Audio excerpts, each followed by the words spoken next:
David Pakman, you know, that woke libtard, he gets destroyed live on conservative Will Cain's show. It's a good one. David Pakman just continues to embarrass himself, and he doesn't seem to be ashamed by it.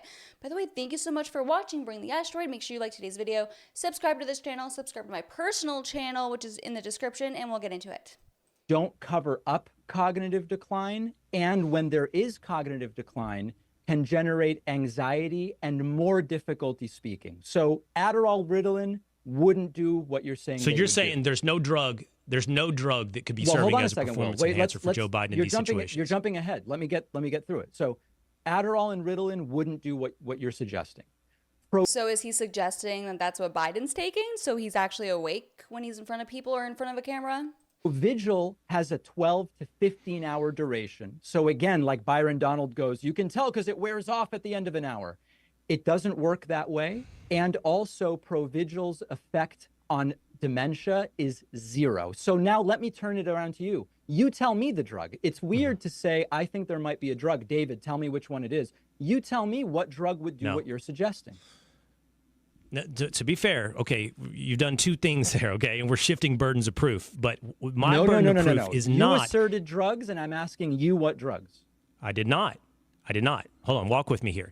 First, the Byron Donalds argument is a straw man with me because you specifically rebutted that it wears off. I never said that, and I don't think that undercuts or rebuts the idea that he could be. On some type of performance enhancer. I also didn't make the affirmative statement that he is on performance enhancers. What I said to you is, you have contended that's absurd. Look at the guy. This is evidence of his cognitive abilities that he can rally for these big moments. What I'm telling you is my co-host or anybody else that says, or somebody sitting at the backyard barbecue says, he's injected on all kinds of things to amp him up for the debate is not an absurd supposition. I don't have to prove the affirmative on it. I just have to tell you, you rejecting it is the burden of proof. You can't reject, and I think you have a hard hill to climb to say, there's no way he's on anything like that.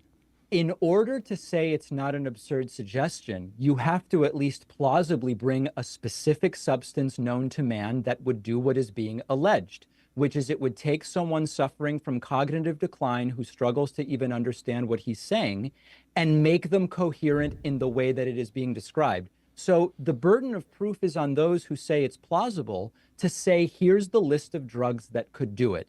And even now, here's one other thing before you jump in. I wouldn't expect you to come up with the right drug because yesterday morning, Dr. Ronnie Jackson on Fox News couldn't even propose what drug would do it. If the pill guy from Air Force One can't suggest it, I know you're not going to be able to.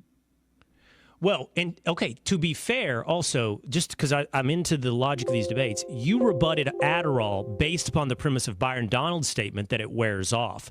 You know, that's only one element. Additive to the contention that is only by one man, Byron Donald's, that it wears off. It doesn't undercut the idea. Forget about Byron. It also does not hide dementia symptoms, and it can make folks with dementia more agitated and anxious, which would be very bad for Biden's speeches. Once again, though, David, you're using specifics, and I appreciate your use of specifics on certain things, but like now you've put into I'm using specifics. But you're planting the debate. You keep planting my position. But then give me the drug. I can't diagnose Adderall. You mentioned No. You're building assumptions on top of one another with me. For example, I haven't made the contention that he has dementia because I'm not a doctor. I can't diagnose him. But I can also look at him as a common sense human being and go, something's not right with Joe Biden, whatever it is. Then you use my assumption that I said dementia or whatever else it is, and you said and then Adderall use that as a way to say there's no performance enhancer that could solve these specific things that you made as part of the assumption. Here's what I think, Will. I think the Biden cognitive decline story is a loser for the right, and this conversation is proving it. I'm willing to leave it there. Okay, I disagree. You're leaving it there because you have no argument, and obviously Biden had cognitive decline. Like, we're not stupid like you guys. We don't willingly lie like that. And now Democrats are trying, they have the nerve to try to make the claim, the absurd claim that Trump is now in cognitive decline. Yeah, freaking right. Because I'll tell you this, forget we're talking about the average independent out there. I actually think it's one of the most important voting factors for the average independent. That they see what's going on with Joe Biden and they sense a lack of competency. I don't mean in just intellectual failings. I mean age-related decline. Why isn't it showing up in any on. poll that is a major concern for independent voters? Yeah, I don't know. I don't know. Who trusts the polls? I've never been polled. Have you guys? I don't trust these freaking polls. By the way, maybe it's not. Well, I mean, maybe it is. David, let me ask you this. Let's both do this. I want you now to tell me your biggest criticism of your quote unquote side. Okay. Just define my side so I Can you do that, David Pakman? Can you? know what we're talking about. I wondered if you would do that. I mean, I well, think what it's I mean fair is to say I'm not a that Democrat, so I just want to clarify. I'm not a Democrat. So if you meant positionally the on the Democratic left? Party, the left. Okay, fair. No, that's fair. I just want to make sure we're on the right I don't like terms here. parties. Good. Yeah, I don't like My parties. biggest criticism so right now of the left. You're the left. My biggest criticism right now of the left is what I call litmus test leftism, where we might agree on 95% of stuff, but there are certain litmus tests that are put in place by some of my fellow leftists, which if you don't meet or pass, you're kicked out. And I've cited over the years many examples of this. When Jewish women weren't oppressed and intersectional enough to be part of the Women's March leadership. By the way, guys, this is actually a pretty good point by David Pakman. Like, there is a liberal litmus test, but it happens on both parties, of course. I immediately was alienated from the entire Women's March movement. Or when the, Queers for Palestine all of a sudden is melding movements that I think are separate movements, and I get alienated from the LGBT movement because I see the hostility towards folks like me who have a more balanced view on Israel, Gaza. That type of litmus test leftism is one of my biggest gripes with my side right now. All right, and to be fair, so I think that argument or that failing of the right has been something that people have talked about as well. It's like everything has to be pure at this point. But I'm actually not going to do that, even though I'm going to admit that's also a failing on the right.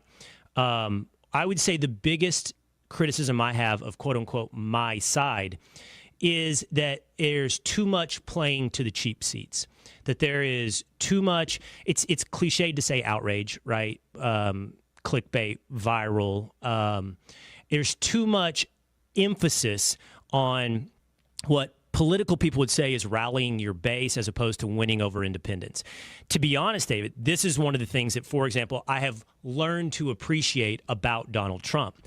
Ideologically, he is much more of a pragmatist.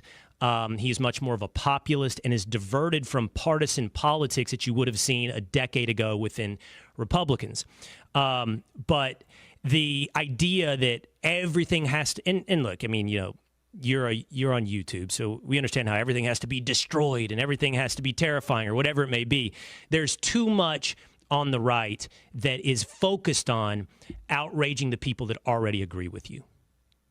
That's very interesting. I have a different take on your criticism of Trump and them getting away from certain policies, which some see as no longer being pure. Trump has really abandoned in what I would argue is really the worst way in terms of having people on my side that we can work with people on your side.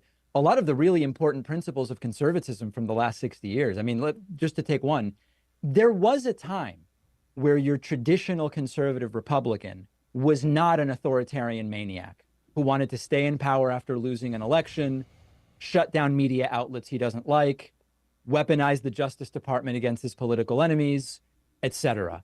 When I see the right now, I would love to go back to when the right was not authoritarian in this way. And we could say, let's deep dive on what sort of tax system is best for the country and get into that, rather than seeing these supposed conservative principles abandoned. So we're speaking in different language, obviously, and we have a different opinion, but I don't know that we're saying necessarily dramatically different things. The one other disagreement I have with what you said is we are. I actually don't think that the right is holding Trump accountable for his abandonment of those principles because I mean, listen, 40% of the Republican primary electorate went for someone other than Trump, but he's Okay, I have to cut him off. I just have to disagree. I feel like there's a lot of people that criticize Trump, including myself, and then there's a lot of people that are just like, you're not allowed to criticize him.